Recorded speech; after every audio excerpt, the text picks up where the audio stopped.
बिस्मिल्लाहिर्रहमानिर्रहीम। अस्सलाम वालेकुम students and viewer, sir Zafar YouTube के ट्विटर चैनल से। टॉपिक हमारा है आज मुआशियात पाकिस्तान में ज़रई इस्लाहात।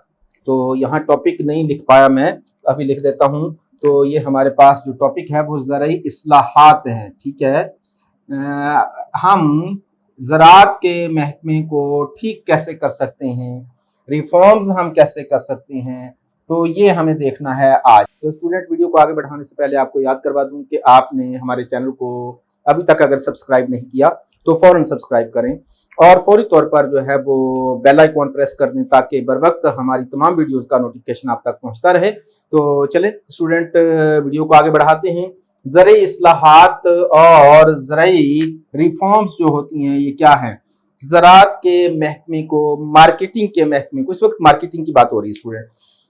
हमारी जो मार्केट के पिछली वीडियो में मैंने आपको बताया था कि ज़रई शोबे की मार्केट के प्रॉब्लम्स क्या हैं। जब किसान फसल ले लेता है, उसे बेचने का जब मरहला आता है उसमें बहुत सारी प्रॉब्लम्स आ जाती हैं। उस पर मैंने पिछली वीडियो में डिस्कस किया था। आज हम देखेंगे कि उन प्रॉब्लम्स को हल कैसे किया जा सकता है, उन्हीं को सोल्यूशन है आज। नंबर 1, ज़राए नक्ल हमल की फराहमी। हुकूमत पाकिस्तान जो है वो कोशिश कर रही है और हमें कोशिश करनी भी चाहिए कि किसानों को मंडियों तक रसाई दी जाए। मंडियों तक रसाई देने के लिए दो चीज़ों की ज़रूरत है। एक तो हमें सड़कें चाहिए, रोड चाहिए या रेलवे लाइन चाहिए हमें, और दूसरा ये है कि हमें ट्रांसपोर्टेशन के लिए गाड़ियाँ चाहिए। तो हुकूमत वक्त भी और पिछली हुकूमतों भी अपनी वसात के मुताबिक कोशिशें करती आ रही हैं कि मुल्क में किसी न किसी तरीके से सड़कों का जाल बिछा दिया जाए। अगर सड़कें बिछा दी जाएं तो गाड़ी प्राइवेट सेक्टर भी ले लेता है। आपने देखा होगा कि ऐसा नहीं हो सकता कि कोई प्राइवेट सेक्टर जो है वो सड़क बना रहा हो। हुकूमत जब सड़क बना देती है तो उस पर ट्रांसपोर्टेशन चल ही पड़ती है, निजी ट्रांसपोर्टेशन भी और सरकारी भी, दोनों शुरू हो जाती हैं। तो हुकूमत जो है वो कोशिश कर रही है कि किसी न किसी तरीके से ज़राए नक़्ल हमल को बढ़ाया जाए और सड़कों का जाल बिछाया जाए ताकि हमारे किसान अपनी अजनास को वहीं फरोख्त करने की बजाय मार्केट में ले जाने में आसानी महसूस करें और वहां जाके थोड़ा सा बेहतर मुनाफा कमा सकें। नंबर 2, मालूमात की फराहमी। आज इंटरनेट की दुनिया में खैर बहुत आसान भी हो गया। हुकूमतें कोशिश करती हैं कि किसी न किसी तरीके से बुनियादी मालूमात किसान तक पहुंच जाएं। इसके अलावा जो है उसको फसलों को बीमारियों से कंट्रोल करने के साथ साथ ज़मीन की बेहतरी की मालूमात भी दी जाती है और फसलों को फरोख्त करने की मालूमात भी दी जाती है। गो कि हुकूमत अपनी सतह पर यह काम कर रही है, लेकिन मैं यहाँ ये बताता चला जाऊँ कि अगर हुकूमत ना भी करे तो ये फिर भी अब मालूमात का नेटवर्क बहुत वसी हो गया है। हर गांव में तकरीबन इंटरनेट मौजूद है, हर गांव में टेलीविजन मौजूद है, तो ये बड़ा आसान हो गया है मालूमात का हुसूल।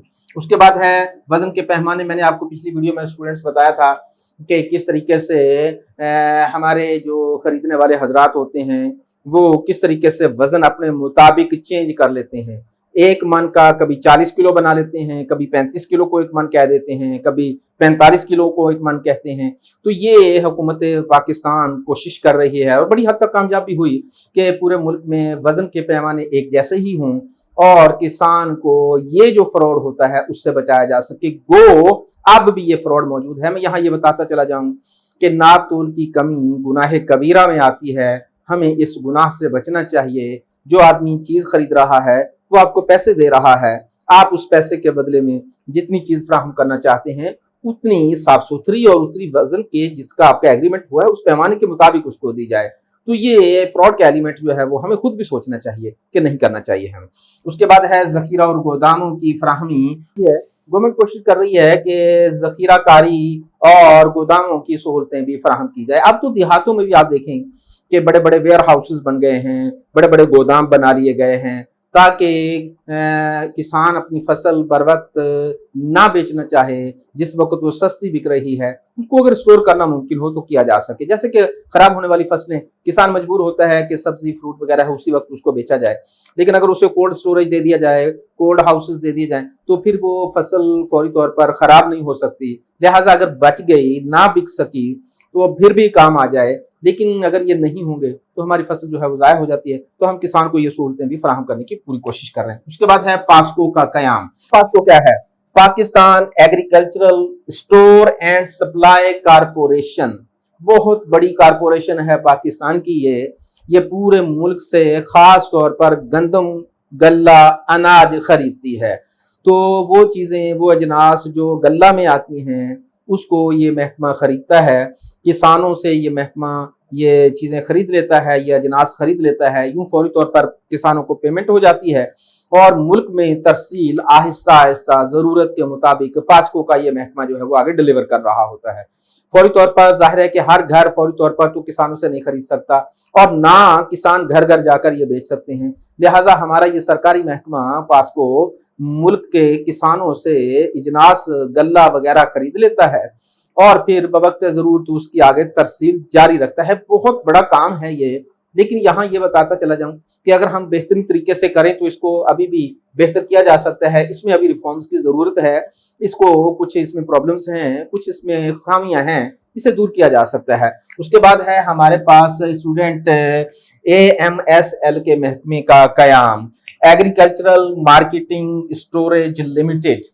मार्केटिंग एंड स्टोरेज लिमिटेड का महकमा क्या करता है, एक तो किसानों को मार्केटिंग के प्रॉब्लम्स जो है वो सॉल्व करता है और दूसरा यह है कि उनको स्टोर करने की, चीज़ों को स्टोर करने की जो सहूलत है वो फराहम करता है। तो ये छोटी छोटी इस्लाहात हमने करने की कोशिश की है, इनको मज़ीद बेहतर बनाया जाए तो किसानों का मुनाफा जो है वो काफ़ी बेहतर हो सकता है। तो ये छोटी सी वीडियो थी स्टूडेंट हमारी, उम्मीद करते हैं कि हमारी वीडियो से आपको फ़ायदा हो रहा होगा। और जाने से पहले आपको एक अच्छी बात, और आज की अच्छी बात क्या है, जहालत का मुकाबला जहालत से करना भी जहालत है। जहालत का मुकाबला जहालत से करना ये भी एक जहालत है। आपने बहुत सारा ख्याल रखिएगा। हाजिर होंगे अगली वीडियो में इंशाअल्लाह ताला अज़ीज़। वस्सलाम।